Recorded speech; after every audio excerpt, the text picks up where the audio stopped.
I was really looking forward to this flight. My first long-haul business class experience with Austrian Airlines. I have flown with them quite a lot in the past, but only in economy on short European routes, and I always liked them, reliable like Lufthansa Group but with a more friendly face. Now I was finally to test them properly on Shanghai to Vienna route, on their flagship 777, and in the famous throne business seat. But the verdict came as a surprise for myself. I only managed to scramble a pretty shaky 4 out of 5 for them. I had little doubt Austrian would pass the test with flying colors, but things took a different turn. To the point where at some time I felt almost like a kid who just learned that Santa Claus wasn't real. And I have to say Austrian service had to work really hard to fill the gaps in, well, isn't it better for you to find out yourself? And please let me know in comments if you agree with my verdict on Austrian business class. My today's flight is 12.5 hours ultra-long haul with a very peculiar routing through a narrow Caucasus corridor. Russia is above, that's a no-go, Iran is below, the same. So Austrian would need to fly almost through a bottleneck of Azerbaijan and Georgia. I'm flying from Shanghai Pudong Terminal 2. Pudong Airport has two twin brother terminals. Terminal 1 is home for China Eastern Sky Team, and Terminal 2 has more or less everyone else, including Austrian and all other Star Alliance airlines. The terminal is grand, spacious, and unimpressive, similar to many other Chinese airports. But on the flip side, it's simple to navigate through, unlike Paris Charles de Gaulle or Frankfurt. I see a crew in bright red and no longer bother to look for the check-in counters on the monitors, rather follow the reds. There was nothing worth mentioning during the check-in itself, so I'm on my way to the first important milestone, the lounge. Austrian Airlines are using the lounge of main Star Alliance partner in Shanghai, Air China. Chinese lounges are not generally known for their luxury. I was in Air China flagship first-class lounge in Beijing last year, and it was almost a traumatizing experience. I came there looking for luxury and pampering, but when leaving could only remember cute giant panda at the door. So expectations are a bit low today. But surprisingly, Shanghai lounge turns out to be not that bad. Actually better than that first class in Beijing. Make no mistake. There is nothing wow here, but it's fairly new, modern, and there is lots of space. The food choices are simple and very local. It very much reminds me the vibe of Air China business class itself. Every single piece of experience is tailored for local passengers and based on local standards. And if you don't like it, it's your problem. At the end, it's not bad at all, and you can comfortably spend some time before the flight here. But I would say only as long as you have a good book or a full battery charge on your smartphone. It's spacious and comfortable, but somehow feels a bit empty or even sterile, and fails to impress and entertain the same way some lounges like Etihad and Abu Dhabi do. I would not mind if Austrian would send their long-term catering partner Do & Co to have a word with Air China about their lounges. As I'm walking to the gate, terminal somehow sends the same vibe as the lounge. It's huge and somehow feels deserted. In some airports you look for an empty seat. Here you look for where all the passengers are. And please make no mistake, this is 5th largest airport in the world. In retrospect, when walking to the gate I understand that lounge wasn't such a boring choice altogether. Here we are, and I'm sending a mental Guten Morgen to my today's ride, Boeing 777-200ER. It's Austrian main long-haul workhorse, and a gracefully aging one. Austrian loudly announced modernization program several years ago, but so far only few 787s came, and those are flying only North American routes. Austrian fleet is like Asian family, 3 generations under the same roof, with veteran 767 also still there and still hauling passengers on less prestigious destinations. On today's 777, Austrian is using 222 6 abreast configuration in business, which is hardly an award-winning setup these days. It's only Lufthansa and some older planes of Chinese airlines, and maybe a few more still have these on long-haul routes. Everyone is rounded up at the gate by multiple announcements. Gate agents spare no efforts to explain everyone boarding groups and who should come where and when. Ordnung muss sein. There must be an order. But with all the order and seeming efficiency, the boarding itself still doesn't start for another 15 minutes. Then another hold up literally at the door of the plane. Apparently cabin is not ready. Wonder if gate agents are trying to tick their KPI boxes on on-time boarding, leaving it to others to worry about on-time departure.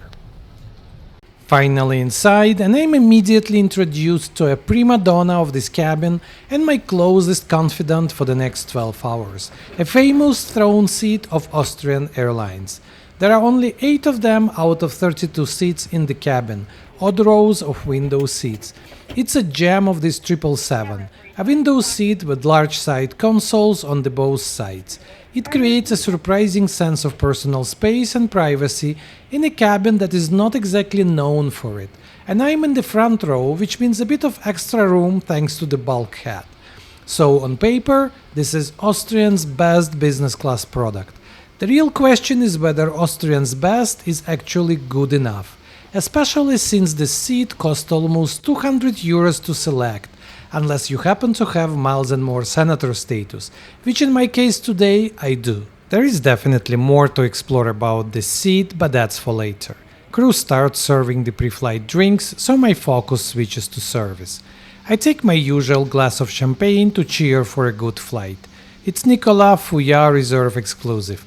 A classical lounge champagne and easy and perfectly drinkable, but also a bit on the mainstream side and not exactly in line with the sophisticated image Austrian is trying to portray.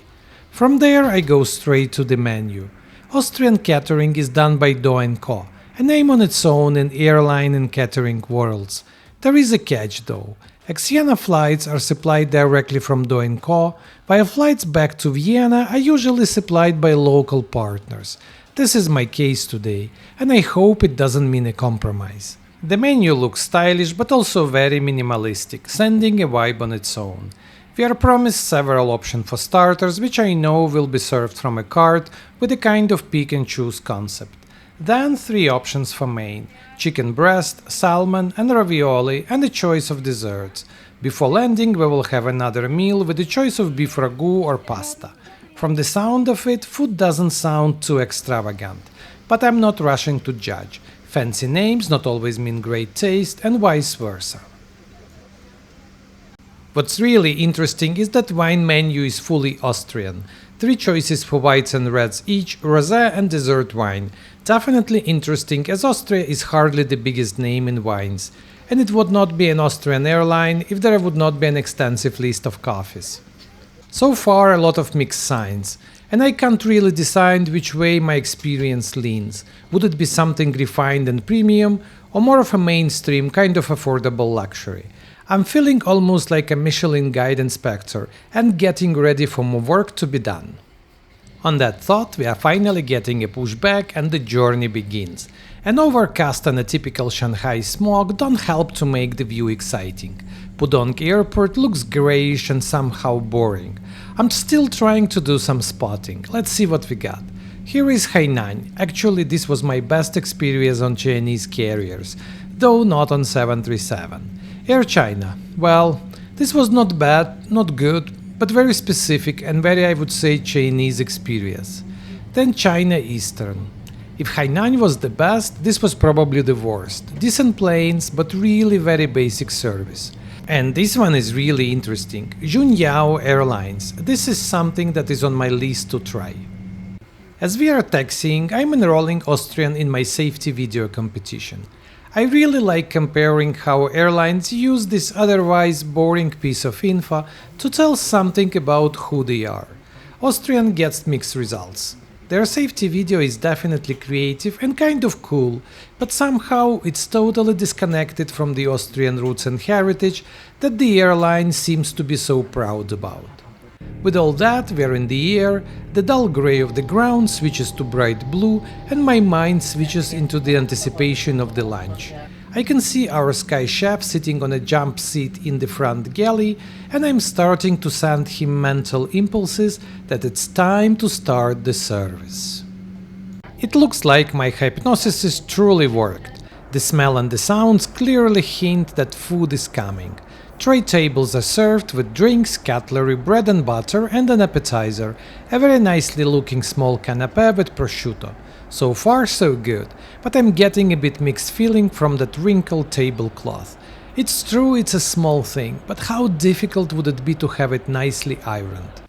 Austrian probably feels that they didn't start on the best note, and they send a heavy cavalry, the salad cart. This is definitely cool and sends a very premium vibe. You pick and choose and Sky Chef makes a plate for you. I start with a salad with chicken breast and oranges. It definitely looks classy and tastes as good as it gets. Then the cart comes second time, now with soups. Wait, second starter? That's interesting. It's not standard salad and main course setup. But Austrian is serving a full multi-course lunch. Now I feel even more like dining in a proper restaurant than being on a plane. I get mushroom cream soup with croutons and I literally almost lick my plate. And now the main course, which comes looking as elegant as everything before that. Smoked salmon fillet with asparagus, baby carrots, bell peppers and a green pea puree. It's a flavor and texture kaleidoscope. I start feeling again like a happy Michelin inspector. Or that restaurant critic in the Ratatouille cartoon, skeptical at first and smitten afterwards. Main course was definitely a blast. And finally I get a small fruit plate and a seductive cheesecake with a very decent cup of tea, an elegant ending for a perfect meal. The cheesecake is really good, despite having a full meal I still don't leave a single piece of it left. If I was a bit grumpy about the wrinkled tablecloth, by the end of the meal I remember nothing of that. It was a true gourmet experience, everything that you can expect from Do & Co, which is especially impressive since catering was loaded at the outstation. Now that I'm fed and happy, it's a good time to explore further my seat and everything else Austrian has to offer. This cabin goes back to 2013 when Austrian started retrofitting its 777 fleet. Definitely modern at the time, it clearly behind its best days by now, but I have to say it's aging gracefully. The first impression is actually quite solid, helped by a lot of space and decent privacy of my special seat, but as I experience the seat more, the cracks start coming here and there, even if I didn't want to notice them. Alright, there is a lot of space around. I'm clearly trying to look for positives. But when I'm trying to find space for my smartphone, I realize that with all that space there is actually not much of real storage. All those surfaces around me are hardly usable. If I put a phone on them, that will fly into the cabin next time there is a turbulence or when plane rolls.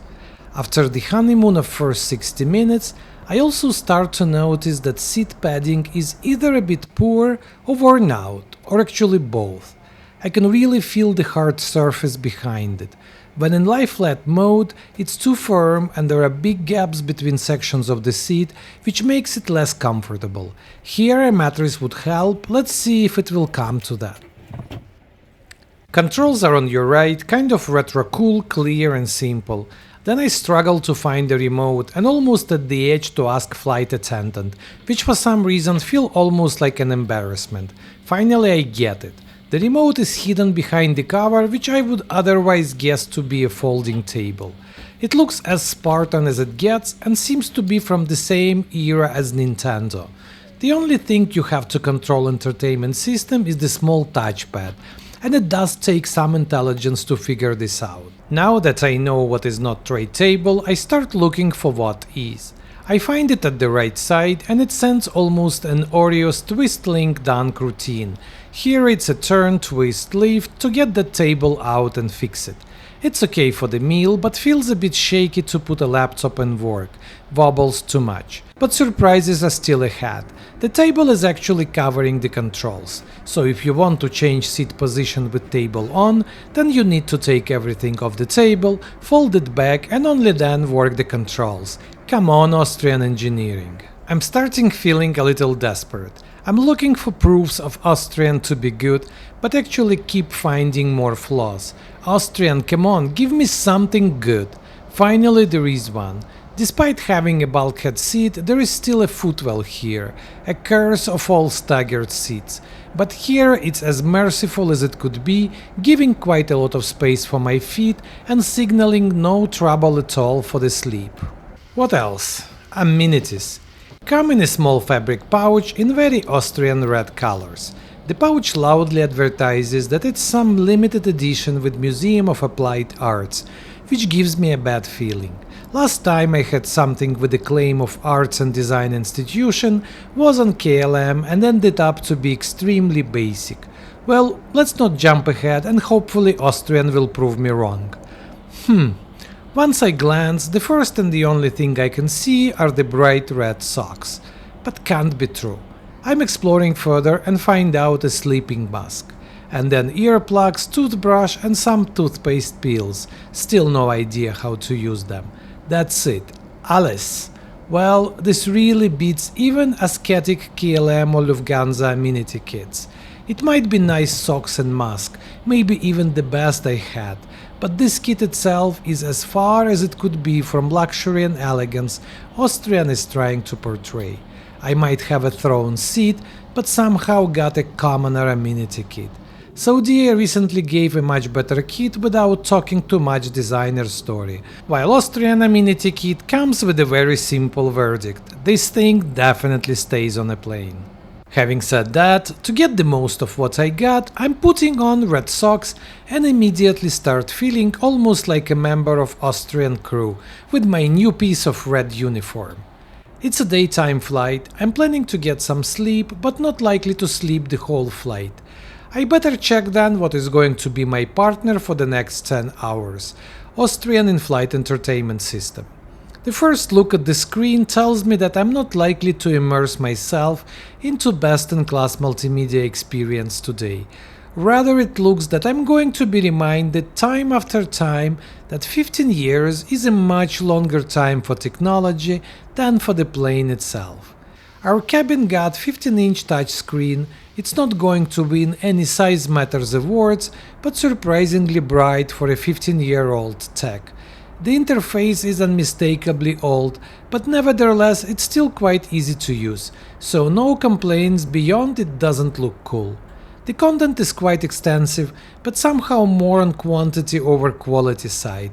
Lots of lesser known French and Austrian and German titles, which definitely give a European flavor, but not creating a lot of interest for me. And serious selection seems to be very shy. This said, there are some good titles too. I missed the latest Leonardo DiCaprio movie and here we go. Now is my chance to watch Oscar-winning one battle after another. Once I scroll through the screens, I can't help but notice that the resolution is nowhere near modern 4K monitors. Here the Nintendo spirit comes live again. Clear what will see my eyes. Now what about my ears? Headphones come with a loud promise music in the ear, but will they be able to deliver? I can see Austrian logos, but I would feel more convinced by some Bose or the non-logotypes, which unfortunately nowhere to be seen. It's a generic airline pair. Actually it's perfectly usable and it's not bad for generic headphones, probably even on the better side. But it's clearly not trying to impress anyone anymore, and not a match to a premium pair like the one I had on Turkish. The last thing to check is bedding. Is it going to be a hit or a miss? I'm not expecting Armani Casa like on Etihad, but I still hope Austrian style has to kick in somewhere. We got pillow and blanket, no sign of mini mattress, and as I said before, this seat is hardly exceptional, so it could really use one. The pillow is good, fairly large and right balance between softness and keeping shape. The blanket comes with Austrian branded ribbon. If there is anything Austrian is doing consistently, it's putting its logos and red colors on everything across the cabin. Come on Austrian, I know by now I'm not on China Eastern, and I promise I will not forget this. The blanket is nice though, soft and smooth texture, looks and feels new and premium. Finally the same touch of excellence that I had with the meal. Before catching some sleep, I made a trip to a bathroom and bumped into a snack cart. Cheesecake looked really good, but I grabbed all my willpower and continued to my seat. It's about midday, but crew closed window blinds so the cabin goes into the dark. Wonder if this is to help people move to European time, which would still be very early morning, or maybe just less hassle for the crew with passengers tucked away into their beds. But no, the crew is not resting. My bathroom tray pinged on their radar screen and immediately I'm offered a cheese plate. I'm not really hungry, but it's hard to resist. Finally, I'm setting an alarm clock to wake up 4 hours before the landing, to watch the movie and enjoy the lunch or dinner or whatever it's going to be. My math didn't work though. It's not a night either by European or Chinese time, but somehow crew doesn't start service till less than 1.5 hours before the landing. And the first thing I get is something that I cannot figure out. It looks like a cream or a milk. I give up and have to check the menu. And the right answer is avocado smoothie. I would never figure out on my own. Unlike many airlines where a second service is usually a late one, Austrian is again making a salva of its gastronomic excellence. I get a braised beef ragu with broccoli, carrot, sour cream and sweet corn puree. It's accompanied by appetizing bread with butter and a small lettuce salad. My ragu looks a bit like famous Austrian goulash, but somehow more fancy and leaning more into French side. I perfectly understand the premiumness angle, but somehow wonder if goulash would still send more Austrian vibes, going all the way back to Austro-Hungarian Empire. Whether it's a ragu or goulash, it tastes great and permanently settles Austrian catering into one of the best I have experienced, just maybe a notch below Turkish but well above everyone else. A cherry on the top for the meal is a famous and delicious opera cake. It's great, but I still can't understand why Austrian leans so much into French side. Wouldn't Sacher tort fit better here? Throughout every design element, Austrian seems to be so proud of its origin. Then why lean so hard into French cuisine? Wonder it might have to take another flight with them to check my hypothesis. So far I'm delighted with the food, but puzzled with culinary choices Austrian made. And just when I think the meal is done, the Mozart Kugel appears as the cherry on the top. Finally a true Austrian icon. With the meal over, we are starting descent and it's time to wrap up and to make a verdict. And honestly, this isn't an easy call. I have always liked Austrian, and this flight being my first long-haul experience with them, I really wanted it to be great. I even caught myself trying to prove it to myself, looking for all the signs that this is top-tier business class. But the reality turned out to be more complicated than that. My honest take, Austrian is a service-heavy, people-driven airline sitting in a slightly tired hard product. It's like a house cat with an attitude of a leopard. Loads of personality, just not that much body to show it. Where Austrian really shines is the soft product. The crew, the Sky Chef, the food, it's genuinely excellent, one of the best I've had in Europe. But then you get to the hard product, and that's where it falls behind. The cabin is dated, and even in the so-called throne seat, it never really gets beyond fine. And that's really the story of this flight. A great on-board experience, just held back by hardware that's clearly a generation behind. So as much as I wanted this to be a 5 out of 5, it lands on a shaky 4. I enjoyed it, a lot actually, but I'm not sure I would pick this seat again at this price. What I'm curious about is there a new 787 with proper one-to-one seating, because if you take this service and put it into a modern cabin, that could be a very different story. Danke schön, Austrian, and hopefully see you again on your Dreamliner.